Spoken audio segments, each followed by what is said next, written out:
Innal hamdalillah nahmaduhu wa nasta'inuhu wa nastaghfiruhu wa na'udzu billahi min shururi anfusina wa sayyiati a'malina. May yahdihillahu fala mudilla lahu wa may yudlil fala hadiya lahu. Wa asyhadu an la ilaha illallah wahdahu la syarika lahu wa asyhadu anna Muhammadan abduhu wa rasuluhu la nabiyya ba'dah. Qala rabbul izzati fi kitabihil karim, ya ayyuhalladzina amanu taqullaha haqqa tuqatih wa la tamutunna illa wa antum muslimun. Ya ayyuhan nasu taqu rabbakumul ladzi khalaqakum min nafsin wahidah wa khalaqa minha zawjaha wa basa minhuma rijalan katsiran wa nisaa'a wattaqullaha alladzi tasaaluna bihi wal arham innallaha kana 'alaikum raqiba. Ya ayyuhalladzina amanu taqullaha wa qulu qawlan sadida yuslih lakum a'malakum wa yaghfir lakum dhunubakum wa may yuti'illaha wa rasulahu faqad faza fawzan 'azima. Tsumma amma ba'd, fa inna asdaqal hadithi kitabullah wa khairul huda huda Muhammadin sallallahu alaihi wasallam wa syarrul umuri muhdatsatuha fa inna kulla muhdatsatin bid'ah wa kulla bid'atin dhalalah wa kulla dhalalatin finnar. Jamaah sidang salat Jumat rahimani wa rahimakumullah. Suatu ketika ada dua orang lewat di hadapan Nabi kita Muhammad sallallahu alaihi wasallam,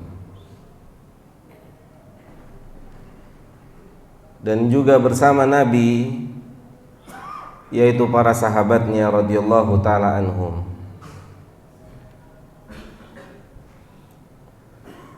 Orang pertama lewat di hadapan beliau dengan ciri khas pakaian yang bagus, bersih, rapih, kendaraan yang mewah, perhiasan yang bagus, lewat di hadapan Nabi kita Muhammad SAW dan di hadapan para sahabat.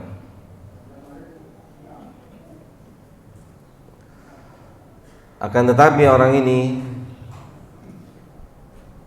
tidak dianugerahkan oleh Allah Subhanahu wa taala taufik untuk mentaati Allah Subhanahu wa taala. Maka Nabi yang mulia sallallahu alaihi wasallam bertanya kepada para sahabat yang menyaksikan laki-laki pertama lewat yang di hadapan Nabi kita tercinta sallallahu alaihi wasallam. Nabi bertanya kepada mereka, bagaimana menurut kalian laki-laki ini? Maka secara lahiriah para sahabat menjawab, mengatakan, dia adalah seorang laki-laki yang terpandang, yang terhormat, yang mulia. Jika dia berbicara pasti dia didengar. Jika dia meminang anak wanita seseorang pasti diterima. Dan begitulah keumuman kita di dalam memandang manusia. Ketika dia manusia yang terlihat sebagai orang yang memiliki harta dan kedudukan, maka suaranya didengarkan. Ketika ngomong disimak, dan seterusnya dan seterusnya. Dan para sahabat yang mulia radhiyallahu taala anhum secara lahiriah pun mengira dan menduga demikian. Dia adalah laki-laki yang baik, dialah laki-laki yang jika dia berbicara maka orang akan dengar, maka orang akan menyimak. Kemudian jamaah yang dimuliakan oleh Allah Subhanahu wa taala, marra rajulun akhar, orang kedua lewat di hadapan Nabi dan para sahabatnya dengan pakaian yang biasa-biasa saja, yang tidak terlihat sebagai orang yang memiliki harta dan kedudukan. Bahasa kita hari ini sederhana. Orang lewat dengan pakaian sederhana, kendaraan yang sederhana dan seterusnya. Kemudian Nabi yang mulia SAW kembali bertanya kepada para sahabat, Amar ra'yukum an hadha, bagaimana menurut kalian tentang orang yang kedua ini? Maka secara lahiriah para sahabat menilai atau melihat, menduga orang ini jika dia berbicara mungkin tidak akan didengar oleh manusia. Dan begitulah sampai hari ini. Ketika ada orang miskin, ketika ada orang yang tidak memiliki kemewahan, kedudukan, jabatan, ketika mereka berbicara maka tidak didengar, maka tidak digubris. Dan kemudian kalau dia pun meminang anak perempuan seseorang, pasti pinangannya akan ditolak. Akan tapi orang yang kedua ini diberikan taufik oleh Allah Jalla Dzikruhu untuk mentaati Allah. Allah Subhanahu wa taala memberikan dia taufik di dalam hidupnya mentaati Sang Pencipta Rabbul Izzah. Ya jamaah yang dimuliakan oleh Allah Subhanahu wa taala, saat para sahabat mengomentari orang yang pertama, sakatan Nabi sallallahu alaihi wasallam, Nabi diam, tidak memberikan komentar atau tidak membalas komentar para sahabat. Akan tetapi saat orang kedua lewat, maka Nabi merespon apa yang dikomentari oleh para sahabat radhiyallahu taala anhum. Nabi mengatakan, wa hadza khairun min mil'il ardi. Orang yang kedua ini yang kalian saksikan, yang kalian lihat, dia lebih baik dari dunia dan seisinya. Allahu Akbar, Allahu Akbar. Nabi mengatakan kepada para sahabat dan kepada kita semua, terlebih khusus orang-orang yang telah diberikan taufik oleh Allah untuk mentaati Allah, maka merasalah sebagai orang yang ditinggikan oleh Allah, orang yang dimuliakan oleh Allah. Jangan tampakkan kerendahan, jangan tampakkan kekecilan di hadapan manusia. Orang kedua lewat dan Nabi mengatakan, wallahi demi Allah, orang yang kedua ini lebih baik dari dunia dan seisinya. Para ulama menjelaskan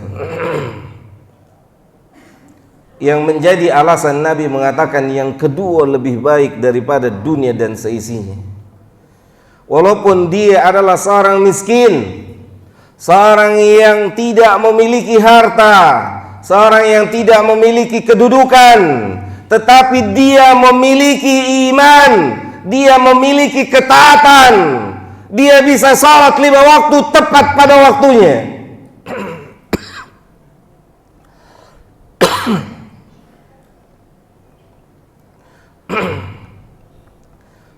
Dia bisa menjalankan ketaatan-ketaatan kepada Allah yang tidak dijalankan oleh sebagian, bahkan sebagian besar manusia. Maka itu adalah lebih baik daripada dunia dan seisinya. Aqulu qawli hadza astaghfirullah li wa lakum wa lisairil muslimina wal muslimat fastaghfiruhu innahu huwal ghafurur rahim.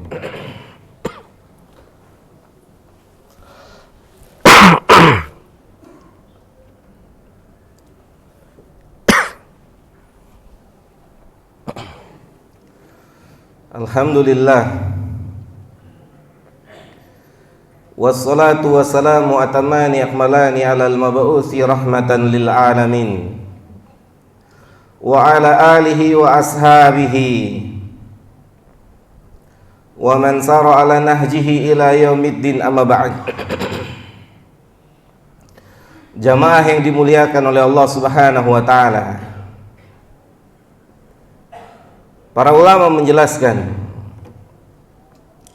kepada kita semua agar kita mengerti dan memahami, ketika Allah telah memberikan kita taufik, kemudahan untuk mentaatinya, maka itu lebih baik dari dunia dan seisinya. Tidak bisa dinilai dengan apapun yang ada di muka bumi ini. Jika Allah telah memberikan kemudahan untuk seseorang menjalankan kewajiban-kewajiban, bahkan jika Allah memberikannya taufik memperkenalkan sunnah-sunnah Nabi yang mulia alaihi salatu wassalam, maka dia adalah orang yang terbaik di atas permukaan bumi ini, sebagaimana yang disabdakan oleh Nabi yang mulia sallallahu alaihi wasallam.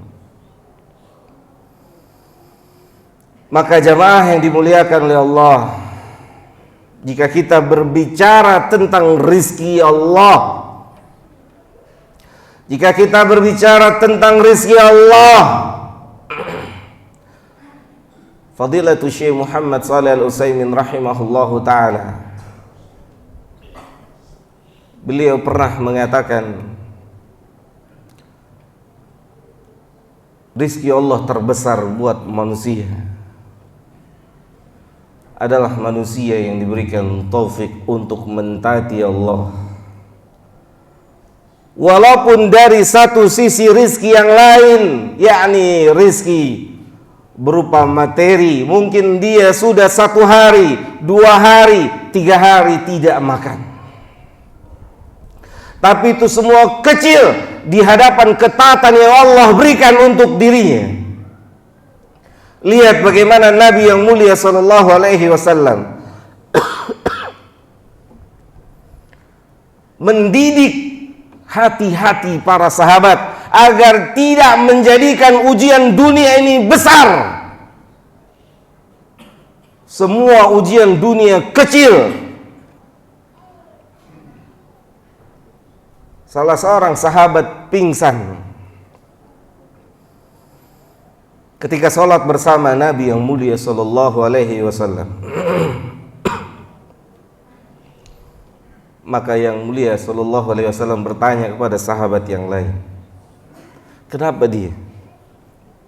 Kenapa dia? Antum tahu jamaah apa yang dikatakan oleh para sahabat? Innahu lapar, belum makan, tapi saf pertama dia lapar tapi tetap taat sama Allah, bukan alasan untuk mundur ke belakang mentaati Allah. Dia lapar, dia belum makan sehari, 2 hari, tidak, 3 hari. Bahkan sebagian sahabat ada yang sampai 5-6 hari mereka belum makan, tetapi mereka tetap terdepan dalam mentaati Allah tabaraka wa ta'ala. Karena begitulah pendidikan yang diajarkan oleh baginda Nabi yang mulia sallallahu alaihi wasallam. Bagaimana respon Nabi mendengar sang sahabat jatuh pingsan lapar? Apa kata Nabi yang mulia sallallahu alaihi wasallam? Menenangkan hati para sahabat agar menjadikan apa yang mereka rasakan kecil jika dibandingkan dengan apa yang Allah siapkan di negeri akhirat. Nabi mengatakan, seandainya dia tahu apa yang Allah siapkan, seandainya dia tahu apa yang Allah siapkan di negeri akhirat, maka dia pilih lebih miskin dari hari ini. Allahu Akbar, Allahu Akbar. Begitulah cara Nabi yang mulia sallallahu alaihi wasallam mendidik umatnya. Mendidik terlebih khusus orang-orang yang diberikan ikhtibar atau ujian berupa kesulitan dan kemiskinan. Yang kesulitan dan kemiskinan adalah ujian yang sangat erat untuk calon para penghuni surga, sebagaimana Allah gambarkan di dalam Al-Quranul Karim. Semoga Allah Ta'ala memberikan kita semua taufik dan hidayahnya untuk mensyukuri nikmat berupa Islam, nikmat berupa sunnah yang telah Allah berikan pada kita sampai hari ini. Semoga Allah langgengkan nikmat ini sampai kita meninggalkan dunia yang hina ini. Allahumma salli ala Muhammad wa ala ali Muhammad kama sallaita ala Ibrahim wa ala ali Ibrahim innaka Hamidum Majid. Wa barik ala Muhammad wa ala ali Muhammad kama barakta ala Ibrahim wa ala ali Ibrahim innaka Hamidum Majid. Allahumma ighfir lil muslimina wal muslimat wal mu'minina wal mu'minat al ahya'i minhum wal amwat. Rabbana la tuzigh qulubana ba'da idh hadaitana wa hab lana min ladunka rahmah innaka antal wahhab.